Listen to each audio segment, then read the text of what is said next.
Usted nos los había pedido en redes sociales y aquí la estamos cumpliendo. Vamos a hablar con uno de los voceros del Gobierno de México justamente en medio de esta crisis del COVID-19. Agradezco al doctor José Arturo Martínez Orozco, jefe de Infectología del Instituto Nacional de Enfermedades Respiratorias, el INER, que nos acompañe en esta mesa. Doctor, no nos vamos a dar la mano. Así, mira.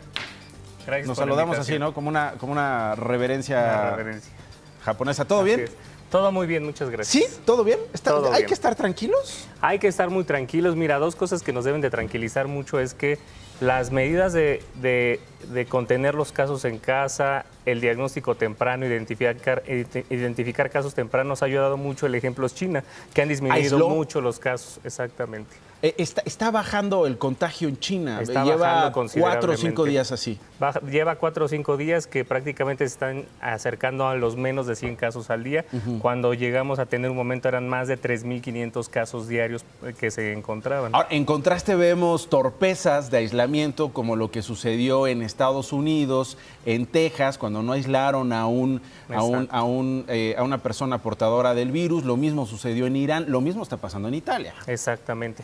Entonces, algo en muy Corea, importante. En Corea, que incluso hubo una secta que le valió gorro cualquier recomendación que hiciera su gobierno y que ha generado cualquier cantidad de infecciones y hoy son corresponsables de esas infecciones. Exactamente, y esos errores en los aislamientos y en la detección temprana de casos pueden hacer que el brote crezca más dentro de ciertos países. Es por eso que aquí en México debemos estar muy alertas y seguimos vigilando ante cualquier paciente sospechoso, inmediatamente aislarlo en la unidad de salud donde llegue el paciente y esperar a que las autoridades sanitarias, la jurisdicción sanitaria acuda para el diagnóstico o realizar la prueba. Muchos me preguntan, doctor, pero no se tiene inmediatamente la prueba. O sea, realmente debe de entender tu auditorio que más que tener la prueba diagnóstica es que si hay un paciente sospechoso, contenerlo en la unidad médica donde llegue y esperar a que se haga la prueba. O sea, no es algo urgente.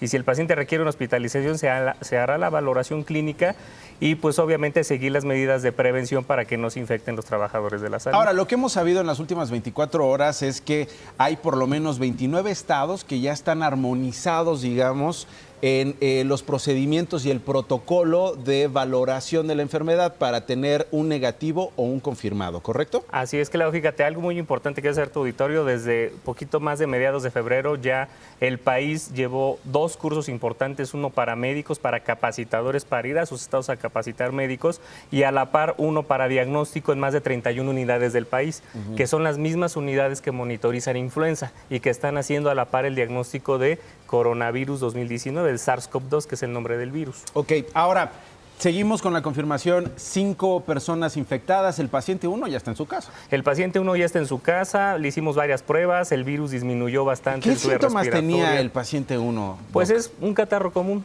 tos, gripe, un poco de dolor de cuerpo, dolor de cabeza, fiebre un día. Y que básicamente es lo que han tenido los demás pacientes. O sea, afortunadamente en México todavía no hemos tenido un caso que requiera hospitalización o un caso crítico. ¿Hay edades donde se vuelve más peligroso el COVID? Claro, fíjate, el COVID se vuelve más peligroso con pacientes de más de 60 años, pero más que la edad también son las comorbilidades, que tengan diabetes, hipertensión, cardiopatía, EPOC, asma, son los que más los llevan a que puedan ingresar a un hospital. Ok, ¿es verdad que en países donde, digamos, el ambiente es más cálido, el COVID se propaga menos? Mira, eso todavía no hay nada, o sea, nada certero. Lo que sí te puedo decir es que otros tipos de coronavirus, tanto en la literatura médica como en la página del INER, ustedes lo pueden ver ahí en información de otros virus respiratorios, en las épocas de invierno, otoño-invierno, hay más circulación de coronavirus. Pero realmente durante todo el año los coronavirus pueden circular. No sabemos si realmente la llegada del calor va a hacer que disminuya la cantidad de casos de coronavirus. Seguramente va a haber, pero pues no lo sabemos. Es un nuevo virus que apenas estamos analizando y que tu auditorio debe saber qué es lo que estamos día a día actualizándonos en la información médica y lo que sale de otros países para saber el comportamiento del virus. Ahora, médicos mexicanos, científicos mexicanos han estado analizando precisamente la propia genética, no sé cómo llamarlo en términos científicos, de la evolución del virus y ha estado compartiendo esta información a nivel internacional. Claro. Fíjate, un grupo de mexicanos del primer caso que llegó a México del coronavirus, se hizo la secuenciación genética y se subió a una red internacional para ver el comportamiento genético del coronavirus. No es que hayamos descubierto el hilo negro ni nada, solamente aportamos más información a todas las las secuencias genéticas de los coronavirus que están circulando y esa información ya está disponible para la literatura internacional médica. Ahora, se está conteniendo, ¿no? O sea, la impresión es, hablabas, Doc, de China, estamos hablando de las medidas que están tomando en Europa. Estamos, fíjate, en algún momento Estados Unidos insinuó cerrar la frontera para que no se contagie de lo que venga en términos de COVID-19 de México, cuando son ellos los que no tomaron las previsiones y están teniendo casos tremendos. Lo que está pasando en Washington, lo que está pasando en Texas, es de una torpeza criminal. Pero, pues, finalmente el COVID-19...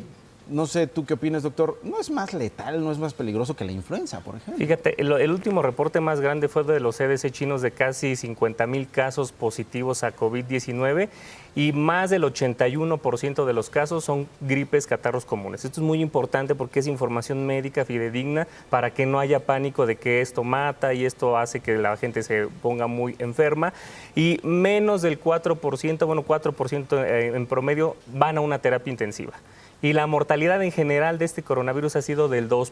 Entonces se mantienen las tasas muy bajas. Vamos a calmarnos, ¿no? Vamos a tranquilizarnos, vamos a tomar medidas de precaución, pero no entremos en paranoias. Y, por ejemplo, hay países que esto es importante que tu auditorio lo sepa, donde han reportado menos del 1% de muerte, o hay países, por ejemplo, Singapur, de los 18 casos que lleva, ni una sola muerte. México no lleva una sola muerte. México tampoco. Entonces hay 38 casos sospechosos, hay 5 confirmados, ni una sola muerte. Ni una sola muerte, así es.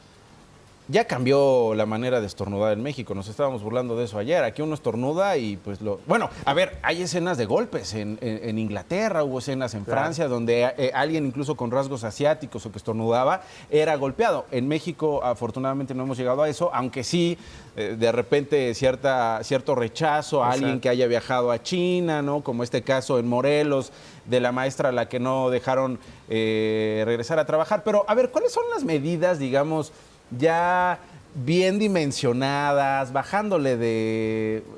marando de pamar, como decimos acá, mara de pamar, no exageres, pero sí prevé cuáles son las medidas que hay que tomar a la hora de convivir en la oficina, en la casa, etcétera? Si empieza a haber una transmisión activa dentro de nuestro país, que afortunadamente todavía no tenemos esa fase, pues tenemos que empezar a dejar de saludar de beso, de mano, estornudar o toser con etiqueta, que es en la parte interna del codo, que eso es lo que debe de saber tu auditorio. Sí, nada de ir caminando, porque no falta el que le hace... Y luego parece competencia de ver quién llega más lejos. Y luego muchas veces traen un pañuelo en el saco y ese mismo se lo están reutilizando. O sea, si vas a toser o estornudar con un pañuelo, tienes que desecharlo inmediatamente. Anótalo, Potro. Gracias.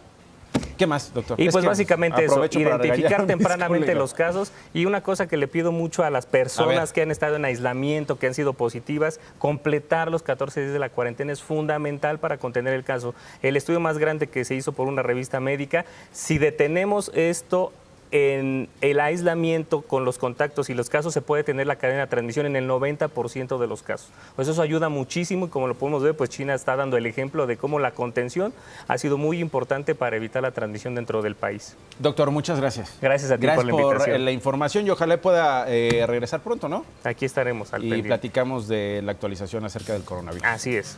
Muchas gracias. Hay más noticias.